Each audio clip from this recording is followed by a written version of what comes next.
Well, ladies and gentlemen, I must say it again and again. If you're not used to it yet, good morning. Now, Mr. Ellis is sitting on the end of the line. He's already corrected me, but I got to tell you, it's always morning when you need to get energy. That's the best time of day, so it's always morning. So, good morning to you, and welcome to the Central Leadership Skills of Podcast. As you heard in the introduction, this gentleman knows what he's talking about and what he's doing. So, let's just jump right into it with our standard first question. And that question is, Mr. Ellis, well, first thing, welcome. Welcome. Thomas Ellis, welcome. Glenn, first of all, you can't call me Mr. Ellis, okay? Okay. All That's right. not allowed. You can only call me Mr. Ellis. I have a standard rule.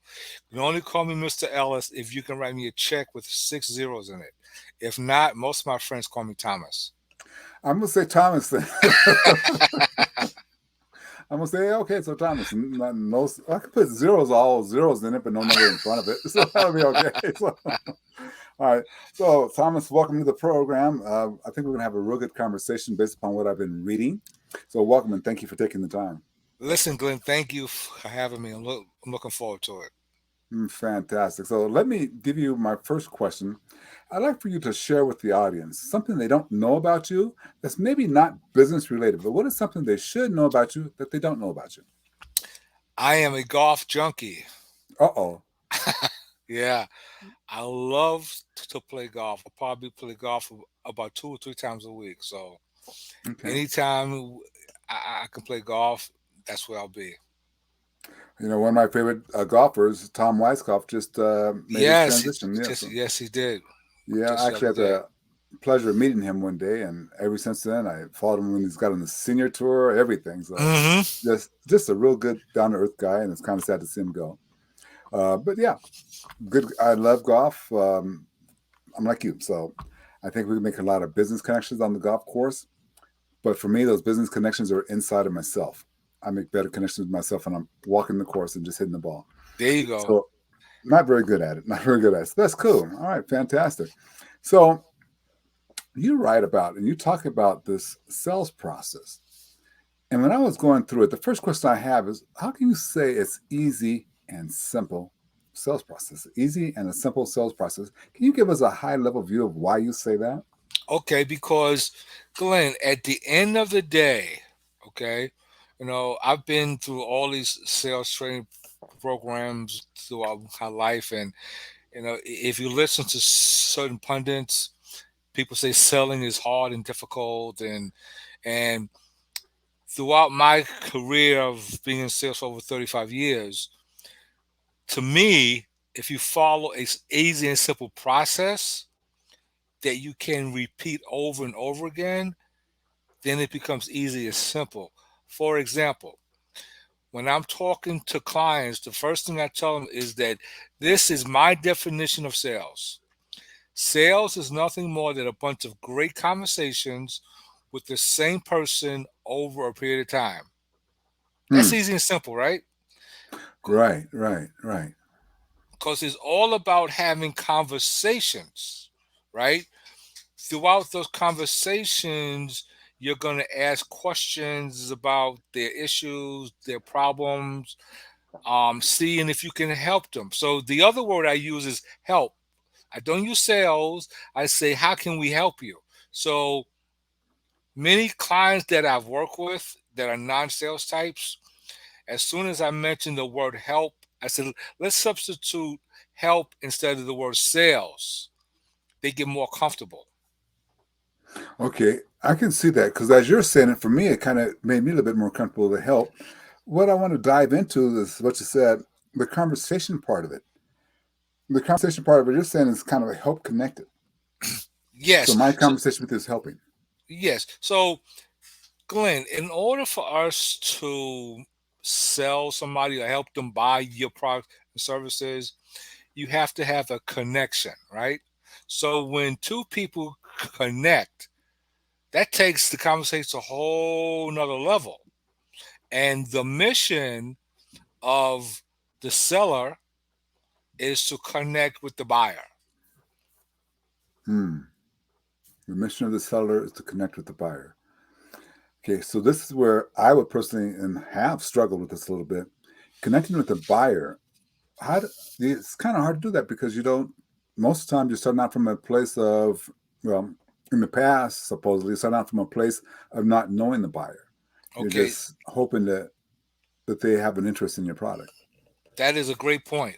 So before you have that conversation with that buyer in today's world, we have access to lots of information. I can find out all about you in about 10 minutes through the internet. One of my favorite tools that I teach my clients to go look up before the meeting Mm-hmm. is to go to LinkedIn, read their profile. In their profile that they wrote, okay, they Yeah, tell you everything about them, yeah. right? And so I like to start all my conversations with a new prospect with their volunteer experiences. And you find that in LinkedIn. And that tells you who this person is at his core. That's one of those writable moments. I want to give everybody a chance. We always say, you can tweet this, but that's a writable moment. The volunteer, what they volunteer for. That's something Yes. I hadn't even thought about. I know as an icebreaker, a way to let that person know that I read your profile, I know about you. I haven't thought about that, but if they have volunteer stuff on there, Yes, absolutely. That is the best way because that's telling you who they are. I mean, their job is their job. That doesn't tell you who they are. But their volunteer experience, they could be a hmm, basketball coach, a baseball coach, they could be a golfer, they could be mentoring young adults, they could be mentoring women, they could be doing or they may be animal lovers, so they'll volunteer. So that's at where the you find shelter, out yeah. who that person really is and what they're passionate about. And the first couple of minutes of that conversation should be about them talking about their passion, right? That allows them to open up and get really comfortable with you. That's interesting because when you go through LinkedIn, and it's there. If they wrote it there, it's there. So I hadn't really thought about that. Then I guess if it's not on LinkedIn, it might be on the Facebook profile. Facebook profile, right? But most people that fill out the complete LinkedIn profile will fill out the volunteer and what their interests are. And that's something that they wrote. So you're Yeah. speaking to something that they wrote. Well, let me ask you because depending on your market and who you're trying to sell to, if you're in the C-suite level and that's who you're trying to sell to, been kind of my experience, and correct me because one person's experience doesn't mean anything, and that's why I wanted you to be here. But if in my experience, C-suite people, they just maybe they have someone else fill out their LinkedIn profile, and that's they don't. It's just nothing. They don't post to it. They don't do any ads, not ads, but articles. Does this vary based upon their title? Maybe how much No, information is there? because if the purpose of LinkedIn, whether you're C suite or not, is to engage with your target audience. So the more transparent you are, because keep in mind, people are looking for transparencies these days, right? So if they may not have written their profile, but they gave input to their profile. So they may have told whoever wrote it, Yeah. ask them questions like, "What do you volunteer? Where do you volunteer?" I used to help people write their LinkedIn profiles years ago, and I used to always ask, "So, what do you do for fun?" Right? What do you do for fun? How are people going to get to know you? Because we want to come across as being approachable. If it's all work, work, work, work, work, they're gonna say this guy or lady's is pretty boring. But if you find out what they volunteer, that opens up for conversation. It certainly does. It certainly does. I'm just thinking of several opportunities that I have probably missed with people. Number one is I don't have what I volunteer for in my profile, but that I could add that in so if someone's looking, they can research and find it. But that's a powerful little step when you're talking about keeping it simple. That's a simple, easy process that you can use. Just look for what to volunteer for. And then I'm wondering what would be the second. Well, I don't want to. Yes, I do. What would be the second thing? So let's say they don't have or volunteer, or they do have it. What would be the second thing you would look for in order to make that So, connection? so I look for their work history. Ah, okay. right? You look All at their right. work history. So if they've been in sales or leadership for X amount of years, you look there because all we're trying to do, Glenn, is to in that Mm-hmm. first couple of minutes is break bread, find common ground, right? So you can look at their Good work way to put it. history, right? You can look at where they lived, right? You can look at the school that they went to. In their school, people put what activities they were involved with, right? So you Okay. so there's all kind of personal things that we can look. The problem is, Mm. Glenn, most people don't read people's profiles from the top to the bottom, right? Because if you read their profile, there's something in there that you can speak to. True. True. And let me, well, now I personally discovered, and I mean, like I told you when we were pre talking to this, I tend to ask a question and then not get to the rest of the questions. So, especially in this case, to be honest, ladies and gentlemen, I'm kind of cheating a little bit. I'm picking on Thomas's knowledge because we want to upgrade ourselves, and we're looking at it from marketing. So, and I kind of lost my question. I wanted to ask you about that though. But when you're looking from the top to the bottom of the profile, and you're trying to, go and make that connection, you can't really up that. You can't really scale that up a whole lot because it takes a few minutes for you to read that person's profile. Would you agree with that or disagree with that? Yes. So if you first of all, people need to get into the habit of doing that. That's the first thing. People don't do that. They don't read the whole thing. They don't digest it. They don't. So because keep in mind, when you're meeting somebody for the very first time, it's awkward, right? Right, And right, so to make it easy, you find that common ground. And you find that if you read their profile, right? There's something in there that speaks to somebody you can talk to with ease.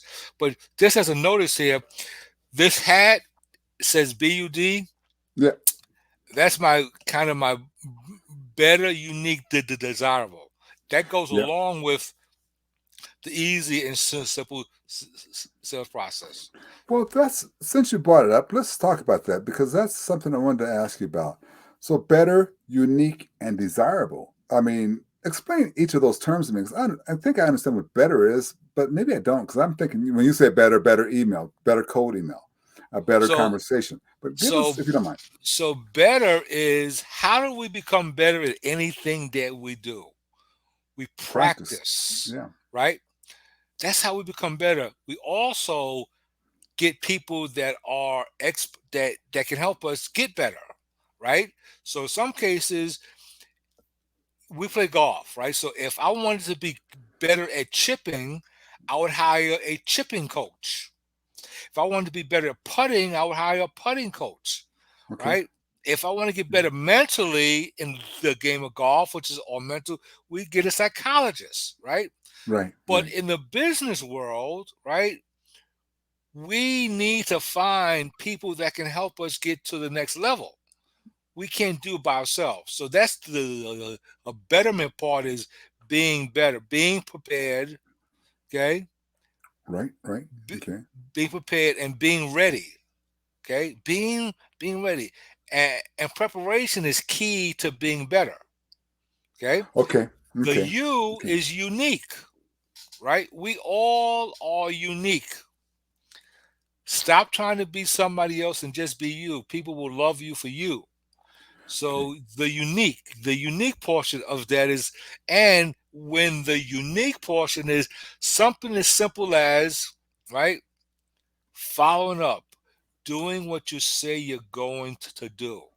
How many people you know that have told you, Glenn, I'm going to get back to you, right? I raise my hand because I'm guilty of that. Yeah. Right? You see, Yeah. you Yeah. see. But those people that are remembered are those people that follow up. I have impeccable follow up skills. I developed those over the years. People know me that I'm going to be, I'll coin a phrase called pleasantly persistent. Okay, I like that. Okay, not pain in the butt, but pleasantly persistent, right? So the D is desirable, right? Okay, now We that's where I get all stuck. Yeah. Okay, we all want to work with people that are desirable. Think about that. What would describe somebody as desirable? Number one, they show up on time. Okay, they show up on time. Number two, they deliver what they say they were going to deliver. Okay. Number three, they are a joy and pleasure to work with. You enjoy speaking with them. Number four, every conversation you have with them, they are adding value to your plate. And see, those are the things that are called desirable. And see, going back to the initial portion here, easy and simple. Nothing I've mentioned is complicated, was it? No, it's not complicated. I will be honest with you, it feels time consuming. Okay, why do you say that? Well, okay, I can again, I'm cheating a little bit. I'm putting it back in my own realm. So I had an assistant who was doing this, but she could never quite catch on as to what we're looking at. So we would look at the LinkedIn summary that that person wrote and look for something there to connect with. She never could quite figure out, okay, no, we're not. No, she never could quite figure it out. So I ended up doing it. But that gets difficult because uh, I'm sorry, pre-pandemic, I traveled 40 weeks a year. Right. So that gets really time consuming for me to sit down and try to do this on a level where it's 20 a day or even, well, I can, 10 a day might be usable, Hmm. but there's no scaling up. Okay. So my So question to you is, mhm. how many meetings do you have per week where you're face to face with a potential client? Right now, I'll be real frank. My business comes from repeat. So Okay, potential great. clients are not quite there. So, Okay. So, but for most people who are prospecting for new clients, and that's what we need to do. right, right. So you're not going through hundreds of what we will call LinkedIn profiles to figure stuff out. You're honing in on, I have a meeting with Glenn Daniels on Thursday. I need to prep for that meeting. Let me go read Glenn's profile, get some highlights of how I can get this conversation going and learn more about him in the process, right? Okay. Right, right, right. Okay. You So should that's do brilliant. that. You Yeah. should do that for everybody you meet for the very first time. Everybody. Okay. Well, here's my question, Thomas. When you say we meet for the very first time, does that includes the initial reach out email? If we're using LinkedIn, let's connect. They connect. Then I need to say something to them before I begin the sales process. So that okay, so first of all, LinkedIn is not a sales tool. It should not be used as being salesy. It's an engagement tool. So what you're trying to do is engage with your audience, right? Okay. All So right. you send out a personalized LinkedIn invitation, right? Right. Hey, Right. right? They respond back, yes, okay, I'll connect. You respond back with thank you. That right? Right. Thank you for joining my network. Hey, Glenn. When I meet new connections on LinkedIn, the one thing I like to actually do is spend 15 to 20 minutes learning about what you do. Is it possible for us to get together next Tuesday or Wednesday and have a Zoom call? I haven't done any research there. I've done nothing. Okay. Now, when you accept that meeting and say Then you do yes, the research. Okay. then you do the right. Then Right. you Okay. do the research, and you want to keep it simple because your agenda. Okay, and I always teach clients and tell people every meeting you should have an agenda, right? And here's a simple agenda for the first meeting, right? I want to learn about you and what you do. I'm going to tell you a little bit about what I do. And then the third thing is we're going to talk about next steps. And that's it. Hmm. Very generic agenda outline.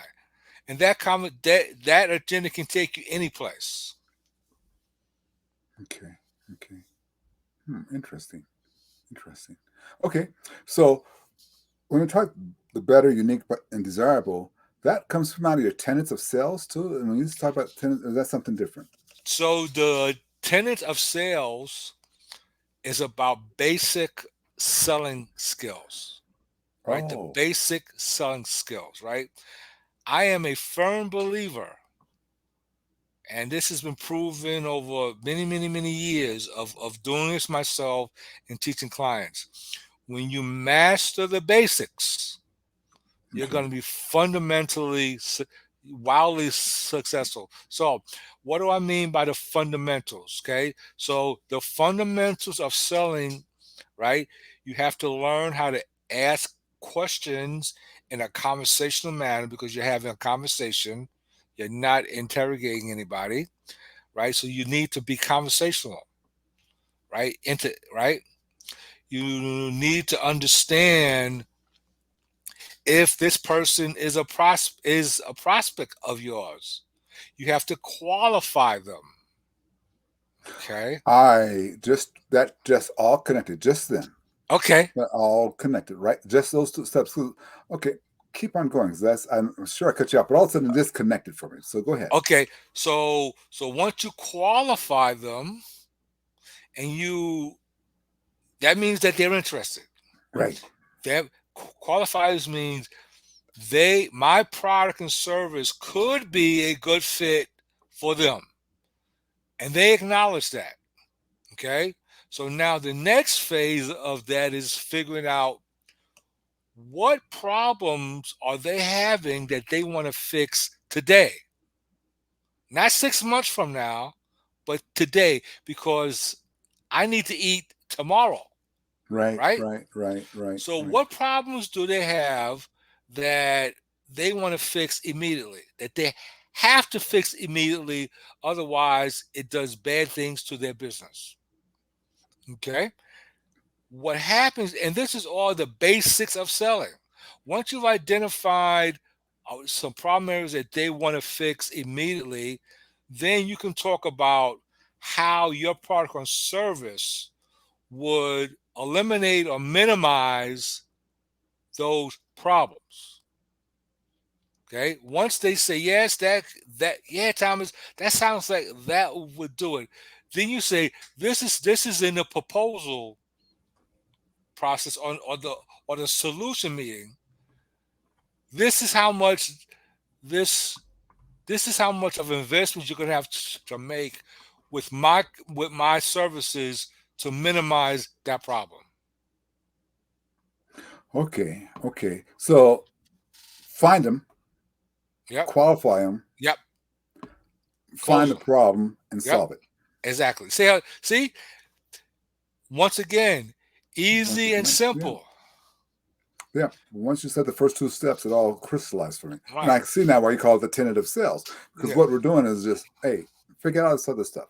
Find them, make sure they're customers you want to work with. I read a book a while back, talked about every one of your customers should be that red carpet customer. You want them on the red carpet. If you don't Right. want them there, don't even talk with them. Right. Exactly. So, but to qualify them, red carpet them, and then see what the problem is, and then solve the problem. Absolutely. Wow. Wow. So does that fall under your secret sauce? When I saw that, I said, oh, what is the secret sauce? Does that fall under the secret sauce or is there something else there? So the secret sauce is in the follow up, right? Oh, The yeah. follow up. See, because here's what happens, Glenn. You and I have a great meeting. We do it. Everything looks wonderful. I say to you, Glenn, this sounds really great. Let's get back together, or get back to me in a week or two, right? So now, what do I do?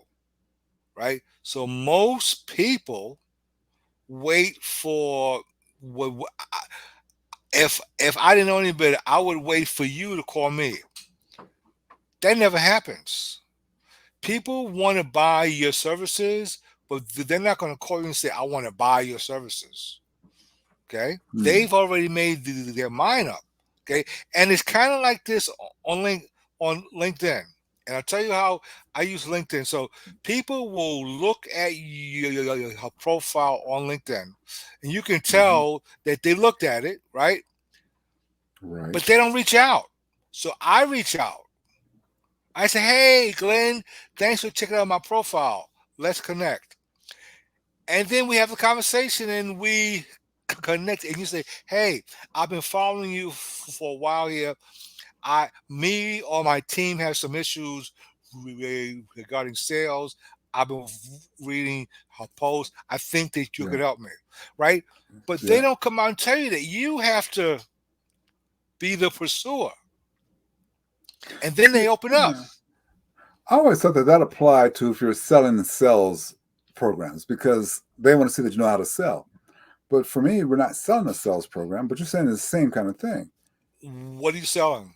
We do curated leadership sessions. So, in other words, we will come and help your team be better leaders by bringing in thought leaders from across the world. We do Gotcha. workshops based upon hmm that, hmm those type of things. So, I mean, and my clients, quite honestly, are more of the high ticket clients. I mean, Right. hmm But in but that, but in that process, yeah, right?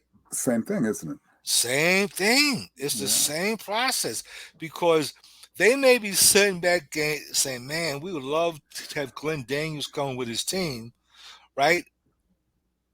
But they're not going to call you. But as soon as you reach out to them, they go, "Man, Glenn, we've been thinking about doing this, right?" So that's why I tell people you have to be pleasantly persistent and you have to follow up because that's the secret sauce. When people tell me no, I don't take it Hmm. as a no, I take it as a not now. Maybe the timing isn't right, right?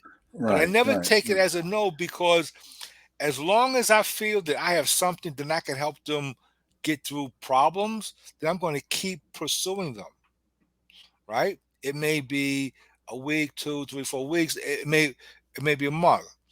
The other thing I teach people in the follow up mm, is, and this is powerful. So you and I have a conversation, and then I read an article that talks about what we were talking about, right? yeah, yeah, yeah. And I take that, I take the link to the article, and I say, Glenn, I saw this article, and it reminded me of the conversation that you and I had, and I send it. Nothing else. That's powerful. I just started that strategy today. It works. You're gonna find that works. I'll be using that strategy. That's a strategy I use. That's a strategy that I teach people. Right today, I was reading this article about leadership, and I sent that article to 5 leaders that I know. Hey, I saw this piece and thought about you. So let me ask you that because again, I'm cheating, ladies and gentlemen. I'm just helping me. He's coaching me a little bit here. So what we started today was to say, okay, we have articles on our blogs written by different people, Inks and Forbes, and my writing, and different people. We write them and we set it up, and then I started saying, okay, here's my first connections that are CEOs um, in the healthcare space. Found a great article from Kaiser Permanente, hmm the Family Foundation. Sent those out. But you're saying I should have done that after I made the initial contact, after we've had that first initial sell. So you're sending this out before you've had conversations. And most of the cases, in 98% of the cases, we haven't had a conversation. Okay, so they're going to ignore that email because they get a bunch of emails from people that they don't know, and they always think somebody's trying to sell them something. Or So trying to put something spammy on their computer. Yeah. exactly. So the way that I use it, and it's very effective, and if you try this, you'll email me in a month and say, "My God, Thomas, this is effective." When you and I have a conversation, so you and I have spoken, we have dialogue. You know me, right? So when you see my email, you're going to open it because you know me, right? Now, I may not have spoken to you in 3, 4, 5, 6 months, right? But if I see an article and I read something that resonates, I said, man, Glenn would love to see this. I send it and it's not salesy. Say, hey, I saw this and I thought about you. Now, What does that do? Okay. The other strategy I employ is called the top of mind strategy, Yes. right? Right. I'm sure you've heard that. So when you think about sales coaching and training, I want to be top of mind. So how do I become top of mind? I have to stay in front of you, right? I don't have to call you all the time, but I can send you articles. Not articles that I wrote, not necessarily, but articles that other people wrote That would benefit them. that would benefit them. Okay. That's being a bud. Okay. That's bud. That's being better, unique, and desirable. How many people you know send you articles like that? Nobody. You see that's my point. So Everybody that sends me immediate an article is a sales article is a written by sale. them trying to sell themselves. Exactly. Exactly. Right? So my bud strategy is to send you something that you're gonna like to read. Then I don't write. It's not sales propaganda. It's not salesman. It's not me talking about me. It's somebody else that may share the views that I have, Oh, or okay. they may not. But the point is, there's something in that article that the person receiving it can use. So you're adding value, and you're becoming more than a vendor, okay? Because you want to become a trusted advisor. That's where the real money is. So by you sending articles to your clients that don't pertain to anything that you do, but say for example, I had a client that I was trying to work with. They were trying to hire some additional staff, and as you know, it's hard finding good staff. So I saw that Mm, I was reading this article that outlined the challenges and some suggestions, right? So I took mm. that article And gave it to them. and sent it to them. So say, hey, I noticed that when we're talking, you have a problem with it. Maybe this can help. Now, if you receive something like that from me, how would that make you feel? Well, the first thing, because all of a sudden, here's something's going to help me, and you're not trying to tell me what to do. Exactly. You see? So now you trust you. Exactly. You know you're better. They know you're better. Exactly. eh, Exactly. because you're doing something unique. You become much more Exactly. desirable. Exactly. So that's my whole strategy. Okay. And as I go back to, this is something easy Mm. and simple, right? The only thing that I have to get people to do when they hire me is to I have to change their mindset, because we have certain preconceived notions about certain things, right? This approach I use is totally different than what most people have thought about.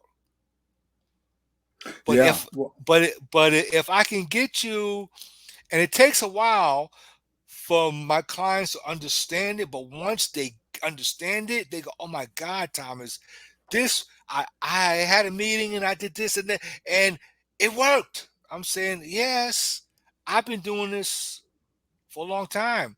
It's different. I'm not coming off as a salesperson. I'm coming off as somebody who is genuinely interested in helping their business grow, concerned about them. concerned about them. I want to ask you about EWC consultants, but I want to ask you first before we get there. You also stated, I'm curious as to how you're hoping your prospects make a decision. I mean, you've laid out a lot of different things. Is there something else we want to add into them? Because So, everything you said, especially the tenet of sales, that seems yep. to be kind of, Yep. So the more you educate your clients, because it's all about educating. oh, See, okay. selling is about educating. It's not about selling. Okay. The more that you can educate your clients that your solution is best for them, and you can demonstrate that to them, and they agree that it is, then that's what that's all about. I see. Okay. The more you educate them, the more they agree that they're being educated. That's how they're making a better decision. Exactly. Right now, if they and if they're in your LinkedIn web, I call it the LinkedIn web, right? Because Yeah. once they're connected to you, they every time you post something, they see it, most of it, right? And it And if gets, yeah, you've watched my profile since you and I yeah, met, yeah, yeah, I educate. I'm educating. yeah. I'm not selling anything. I'm educating. Hey, here's a tip on this. Hey, here's a tip on this. Here's a tip on this. So I'm educating, right? And so what happens is that over time, people go, I need help in this area. I need to call Thomas because he posts about this stuff and he does this kind of stuff. Let me see if he can help, You right? know, that's kind of a point that I think a lot of us miss because for me originally it was like I don't want to give away my stuff for free. But then I'm starting to realize people are giving me tips and giving me a lot of things for free that they're giving me, but I just don't execute them. So then I hire them to execute it. There you go. That's it. Yeah. That's it. Because here's what. Because people used to ask me the same thing. Thomas, you're giving all this stuff. I said, listen, I can give you the playbook, but if you don't know how to execute it, the playbook's useless. So what Yeah. happens is that people go, I don't need any help, right? I'm gonna do this. So I give them tips, right? And then they go as far as they can go, and they don't get the results that they want. Then they go, I need to call so and so because they can help me. Well, it's just like you and I both know in golf, most of us don't pay attention to the putting game. But we also know that's where half of our strokes are losses in putting. So you got to go hire a coach. I mean, you can read all the books on how to grip your club and how to swing and figure out distance and all that. But if you don't have a coach, so I mean, yeah, I guess how many articles have you and I read on how to be a better putter? So I Yeah, took lessons before I learned how. When I was learning how to play yeah, golf, yeah. I took lessons. Every now and then, if something goes a little off, I'll call up the guy and I say, Terry, I need to come in. Something's not working. My driver is I can't fix it. I go there, see him. He fixes me up in no time. Off on my way, right? So the thing that I tell people all the time is that don't be afraid to hire an expert to get you to the next level because you can't do this by yourself. I have a coach, right? Yeah. I have a coach. I have somebody that I speak to every week about where I'm trying to take my business. So everybody who Yep. wants to be Yep. successful or just go to the next level needs somebody, another set of eyes and ears to be a coach to guide them to the next step. Okay. Love that. Love that. So that actually ties in. Everybody needs a coach. Tell me about EWC Consultants. Just give me the overview of that and tell me what that's all about. So that's my company. I'm the founder and owner of that company. Okay. Um, Everything that we talked about, that's what we're to do. Okay. All right. So here's what I'm going to ask you, and I'm not going to let you get off the hook on this one either. Okay. What are you doing right now to help leaders? Okay. I want to know the full. I mean, you're doing coaching, are you doing talks, or you got books out? I know. What are you doing right Yeah. now to help leaders? So the one thing. So the first thing I do, and I do this every day, is I post something on LinkedIn every day, at least 2 or 3 times a day. Okay, that's the first thing. Wow. Wow. If people follow me, they'll get. I post at least two. I post three at least 3 times a day, every day, Monday through Sunday. Okay, that's Okay. one way. Okay. I Can I help lead. interrupt you there before we go any Yes, deeper? What's yes, the return like on that? If you're posting 3 times a day, I mean that's what 15. I'm assuming talking about just Monday through Friday, but that's 15 articles or 15 posts a day. yep. Are you doing okay? So again, coach me, I'm taking advantage of it. I've been posting, trying to get back to doing 3 times a week because Okay, I'm writing long form articles. right. But you're saying I should do more than that. Absolutely. And, Why? and let me because LinkedIn is a news feed. Okay, right? It's a reel, right? And so You may post at 8 o'clock. If your folks aren't on there at 8 o'clock, they may miss your post, right?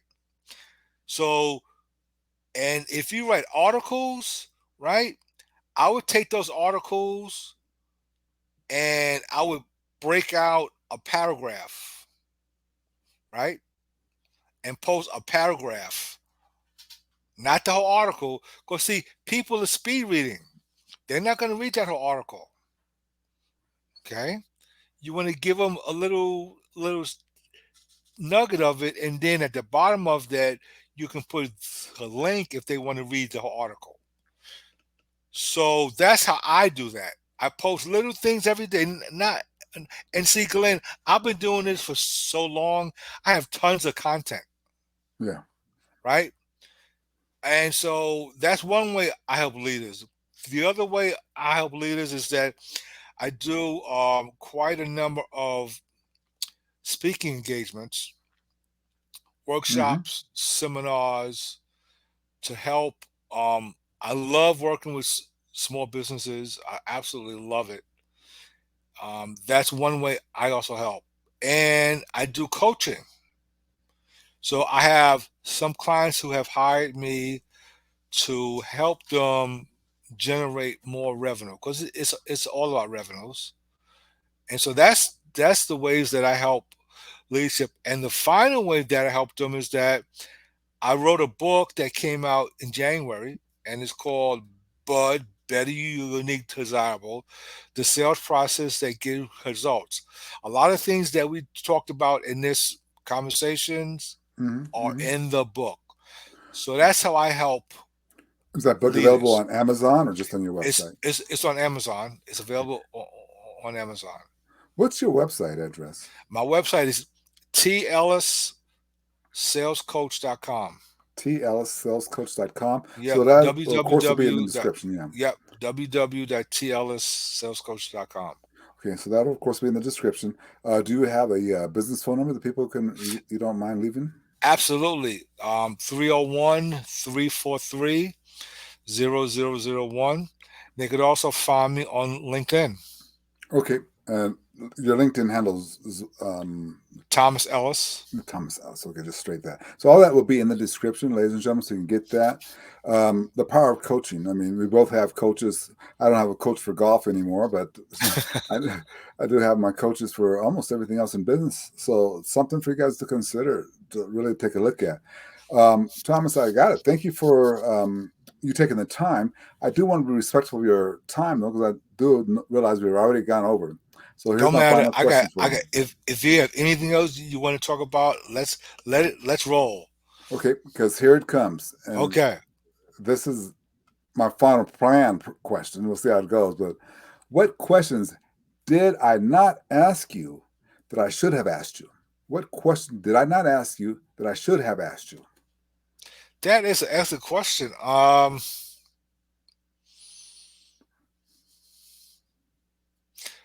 You've asked me all the questions that I could possibly think of. They know about the bud process. We've talked about how people can reach me. We talked about LinkedIn, how to use LinkedIn.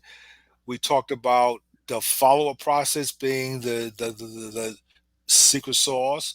We talked about and defined the sales process as being easy and simple based on what we talked about, so people can go back and listen and watch this and figure out, hey, this process is doable.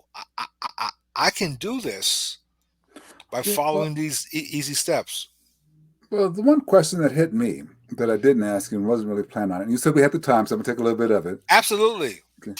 When you're teaching a workshop, okay, and I assume you're not just teaching the C level, I assume you, well, who's the perfect audience to be in the room for your workshop, first off? Anybody that is responsible for generating revenue in their business. Okay. So you have maybe telesales people? Yes, no? Sales, inside salespeople, outside salespeople, sales managers, sales VPs. I do a whole series about with the VPs and managers on how to be better sales leaders. Okay, all right. So, can you give me just a high level outline of if you're inside of a business and you had maybe they only have 30 sales reps out, selling. No, that's probably too many. Let's say they have 10 sales reps and they have one VP of sales and then one person running marketing. Can you give us a highlight overview of what that workshop looks like? So first of all, there are many. I do many types of workshops, right? So I would sit down with the VP who's running everything and figure out, what is he or she trying to accomplish, right? Because I have various topics, right? One of my topics is, and this has become very, very popular recently, is how to have an awesome first appointment, Ah, okay, okay, right? okay. That's critical, right? That is, How do that I is. have that? Because if you screw up the first appointment, you don't get another appointment. Yeah. So a lot of my work, I have a program how to have an awesome first appointment. That talks about how to, I mean, from the beginning to the end, and we talk about what is the goal of that appointment. So that's one workshop. Another workshop that is popular is how to use LinkedIn 30 minutes per day, right? Because most people say, oh, Thomas, I don't have time to do this. And I say, listen, give me 15 minutes in the morning, 15 minutes in the afternoon. I don't care what time you do it, but when we go on LinkedIn, this is what we're going to do. And in that workshop, I talk about what we're going to do in that 30 minutes. Is Okay. that online as well, or is that just do you have online offering of that, or does that need No, to I'm be not. on It's site? not online yet, but I'm working on doing online. Will probably be sometime next year. But that's another one of my popular courses. Is that now? Then I have, if you want the full gamut workshop that talks about, and this is takes multiple hours, multiple sessions, but I take you through the sales process from the beginning to the end, from prospecting, right, to Right. qualifying, to the solution portion of it, to the close, to how to handle stalls and objections, how to follow up, right? All of that is in a much deeper, lengthier program. But I can Okay. take each segment of that and do them by themselves. Okay. So that made me trip into another question. Okay. What do you see the difference is, if you can tell it, if you see one, maybe you don't, but between marketing and sales?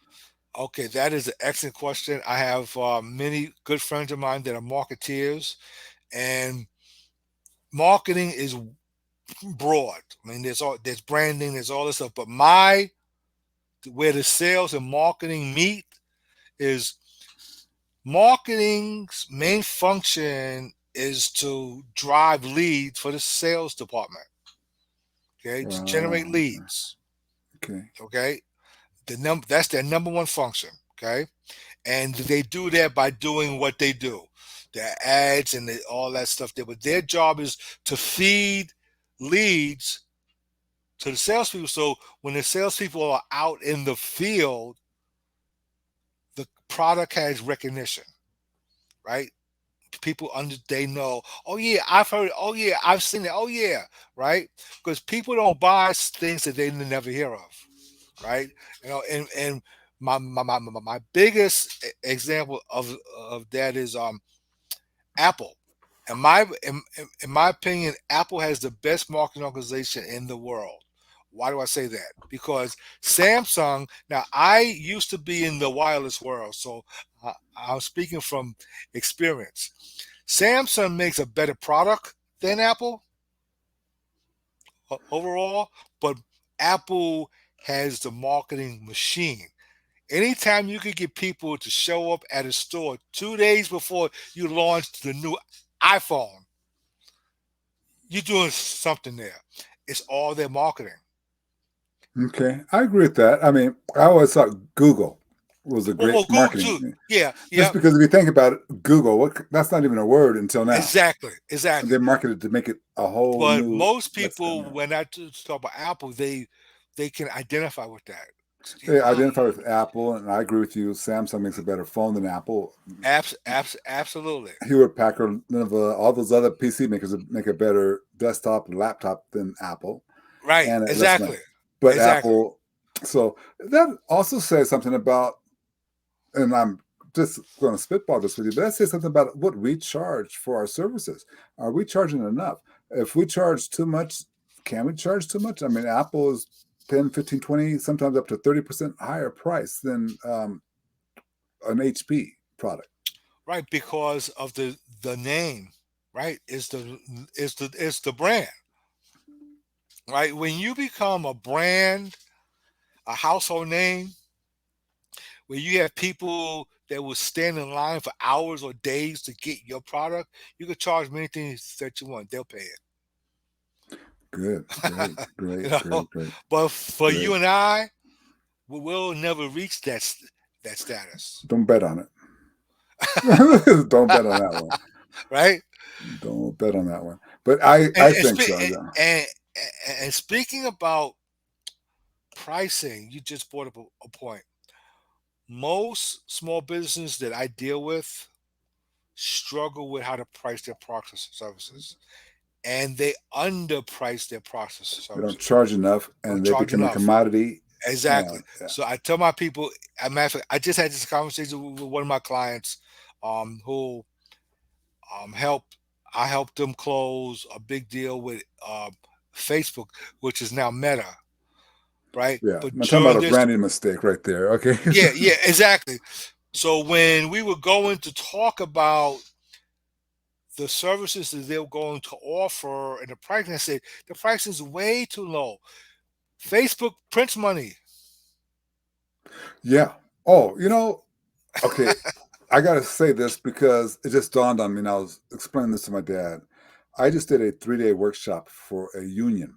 Okay. And 3 days. Now, this was sold by another company, and they asked me to do it, so they paid me to go do it. We severely undercharged them. I severely got underpaid, but now they want me to come back and they're going to pay my price. They know that. Right. But the thing is, this union they printed money. You don't Hmm. know who's printing money or not. Think about it, $30 a month from over 6,000 people. Yes. Hmm.